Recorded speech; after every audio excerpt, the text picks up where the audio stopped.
Hey collectors, Anthony from HaschersNet here, and today we're going to check out Transformers Legacy Voyager Armada Universe Starscream. An honorable warrior, anyone would question why Starscream remained a member of the Decepticons for as long as he did. His loyalty to Megatron was second to none, as the Decepticon leader was once one of his closest friends.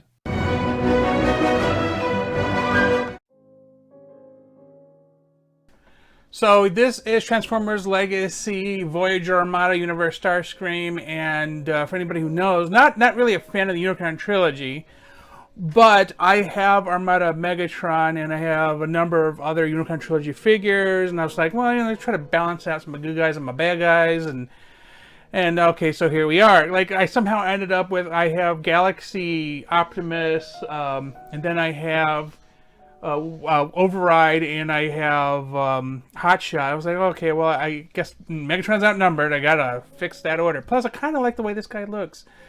Now, of all the figures I got recently, technically in March, from Big Bad Toy Store and Hasbro Pulse, this is the only one with any real QC issues.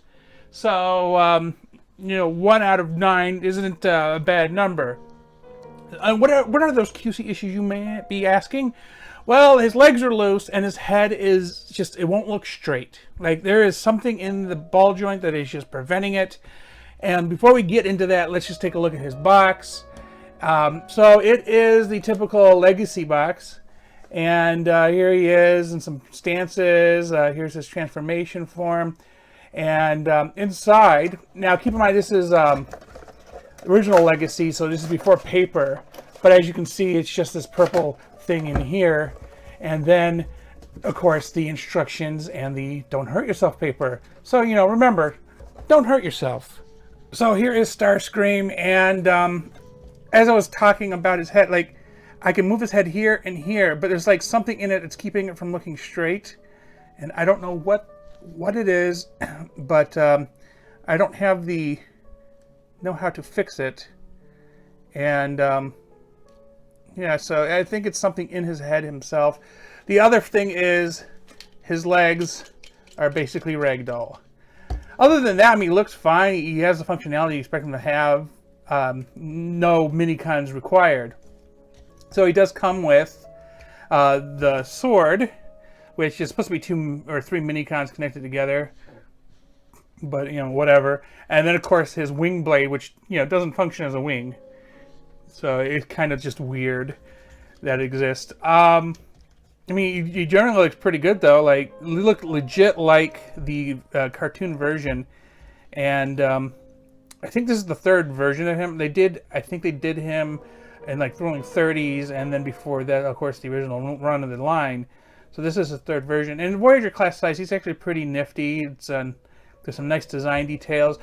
And I think it will go well with my Armada Megatron from the Power of the Prime series. I think it was Power of the Primes. It might have been Combined Wars. I don't remember. Because it did like a lot of callback figures during the final bits of each of those lines, the last waves. So he does have the gimmick here, which used to require a minicon. It doesn't in this case. So it gives you those 5mm ports, so you can put something in there. And so that's fairly interesting. And there's not a lot of open spaces. Doesn't have articulated fingers. So, I mean, I'm trying to figure out where the whole Voyager value is. But anyway, transformation. So we start with the heels here. And this is clever. These things, you go, oh, wait a minute, did they give me 2 of the same leg? No, but they come together in such a way that it's like, oh, okay, I see. It fills a gap in both the legs and in the jet mode. So as we do, we put away the heels and the hands, and you could just do this and straighten out his arms. Yeah, because they're going to fold up later on. As you see, like, this top piece is pretty much like where his arms are going to stay, but then he has to do something, or his shoulders, but his arms have to go somewhere. His head does, I think it's a gimmick from the show where you can kind of peekaboo from his head, like being in its position here. And there is this little piece that supposed to pop up, although on my figure it doesn't, but then you can just, his head goes down in the ball joint, like if I don't know if you can see it, but like the ball joint comes down in his head like 90 degrees, and you can see like the little thruster bits are sticking out, and that's how it's supposed to look. And all I had to do was push him back like that, and that's pretty good, I guess.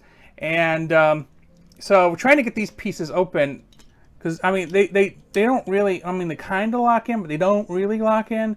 They kind of just rest in there, but they do it so well enough that you don't really need to worry about them getting stuck. But then you have to fold his legs in, and they fold in like the opposite way, because what happens is one of these pieces becomes the bottom part and fills in this gap here, and the other one becomes the top part. And of course these need to be a certain way as well, because you need the legs to go kind of like under the torso. And you can kind of see where I'm going with this. Let's not lose this. Because he's so loose, I have to hold my body piece together the whole time, which is weird. But I also try to keep everything aligned, because I need this piece and this piece to meet, because they're supposed to connect together.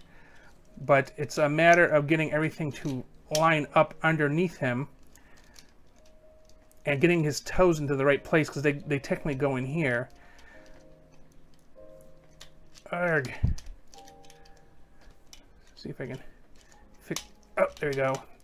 Just get a little bit more in to snap better. Oh, this one popped out.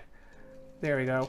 Try not to force it. And then finally we get to this part where they just have slots and pegs in each other, and they go in, and you can see already where we're going with this. Wings, I'm just gonna try to kind of move out of the way for us to finish the arms.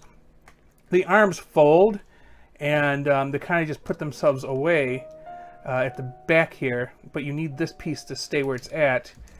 And you see here the mechanism back here, because you need them to do that. And then try not to get the wing too far in the way, because it fills the gap. And then if it's in place, it locks in rather nicely.